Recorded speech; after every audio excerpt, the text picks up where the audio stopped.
Survivor Series War Games 2024 is long and gone, and the questions coming out of the show is what is the favor that Paul Heyman the Wise Man owes CM Punk? Ladies and gentlemen, Survivor Series was a pretty decent, pretty good premium live event. And, I do want to say, Vancouver, what was wrong with Vancouver, ladies and gentlemen? They did not touch France. Remember France? France was an amazing crowd compared to Vancouver. Canada in general has to step up their game if WWE is going to continue going to Canada. That's all I'm going to say. But Survivor Series War Games was a pretty good premium live event. Up and down the card, it was pretty good. And let's review the show. Now, the women's War Games match was an amazing War Games match, actually. Both War Games matches were incredible. And the women's War Games match was amazing in the ring. Tiffany Stratton and Io Sky had an amazing Io Sky with the moonsault, with the trash can on her head, off of the top of the ring, while Tiffany Stratton hit a swanton bomb off the top of the ring, of the cage as well. And the match at Nia Jax, the women's champion, got thrown into a table as well with a power bomb by Naomi and Bayley. And the match ended by Rhea Ripley and Liv Morgan, the team captains of the teams. And Rhea Ripley hit a Riptide on Liv Morgan on the table, and that's how we ended the match. The baby faces win this match, and actually, I never thought in a million years that WWE would let's not say bury, because bury isn't the right terminology for this. They just made both their women's champions lose, including Miss Money in the Bank. Also, with Miss Money in the Bank teased a cash-in while both women's champions were down in the ring.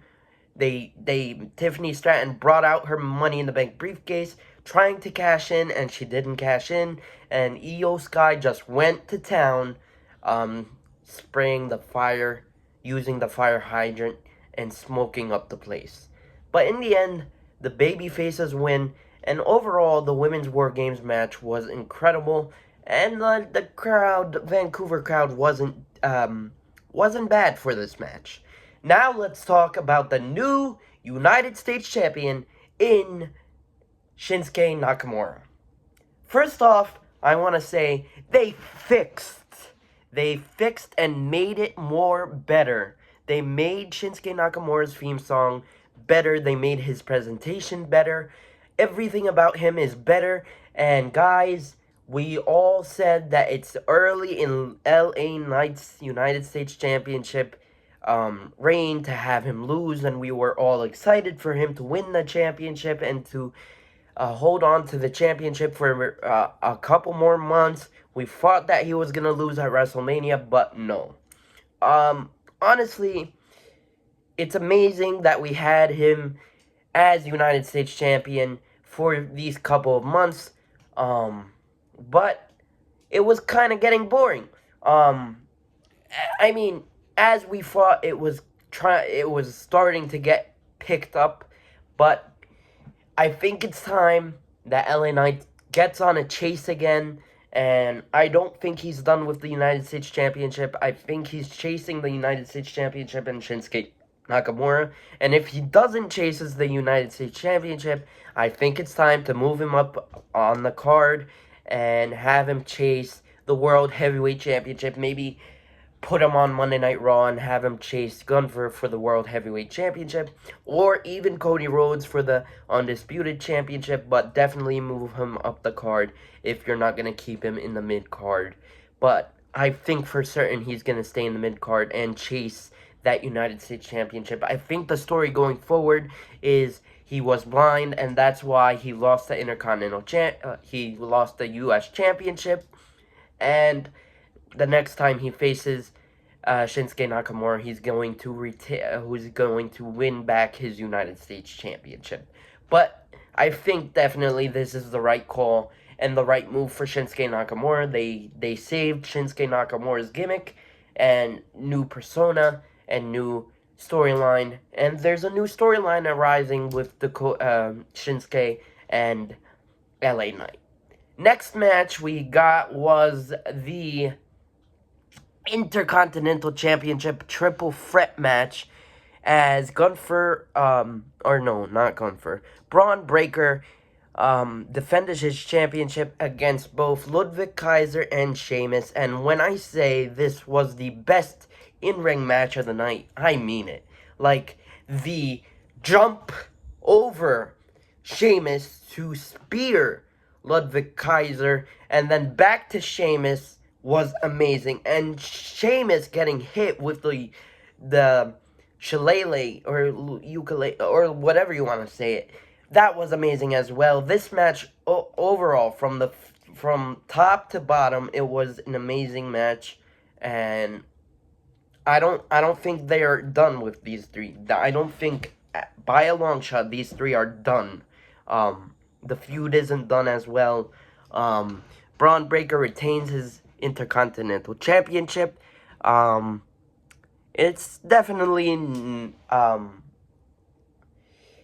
I'm not going to say it's the right call or the wrong call, because I felt like Sheamus or Ludwig Kaiser was going to win here, and that's how you get Sheamus to win the Intercontinental Championship. But I feel like definitely that Sheamus is going to win the Intercontinental Championship at WrestleMania, and that's going to be a big moment for him. Next up, let's talk about the World Heavyweight Championship match, as Gunther went into this match very, very weak. He went into this match very, very, very weak.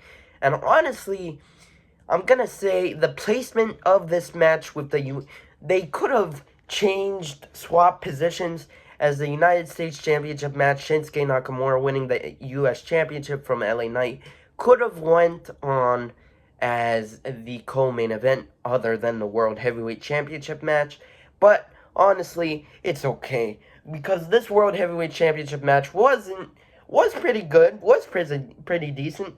Damian Priest looked pretty strong in this match, and honestly, I still stand by my prediction, as honestly, if Finn Balor never came out, Gunther looked pretty weak in this match.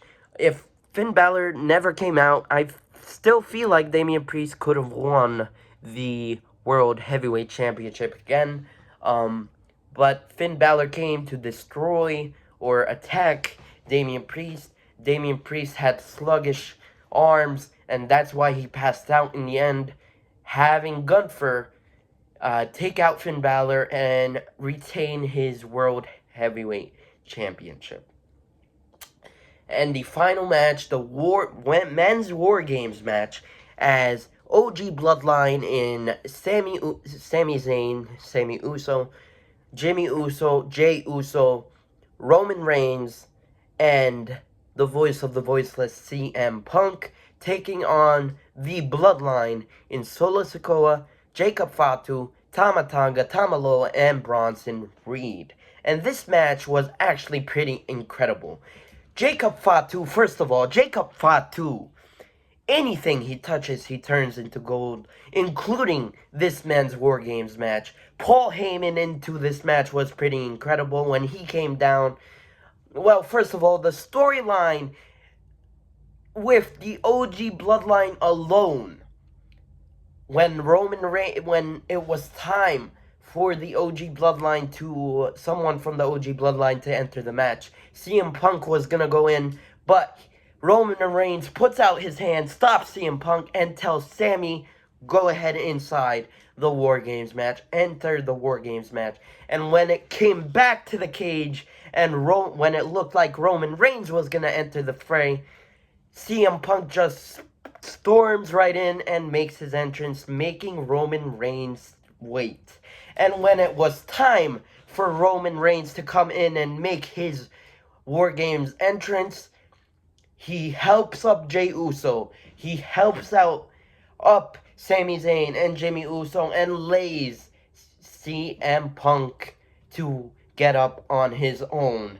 And when Paul Heyman was time to come out, he comes out. He tries to get his tribal chief and CM Punk to get on the same page. He tells both of them that it's War Games. He tells them that it's time to shine and time to put Solo Sikoa down.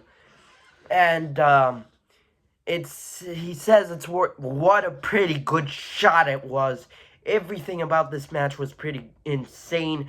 Bronson Reed looks like he needs medical attention after he hit a tsunami off the top of the cage, and CM Punk pulls.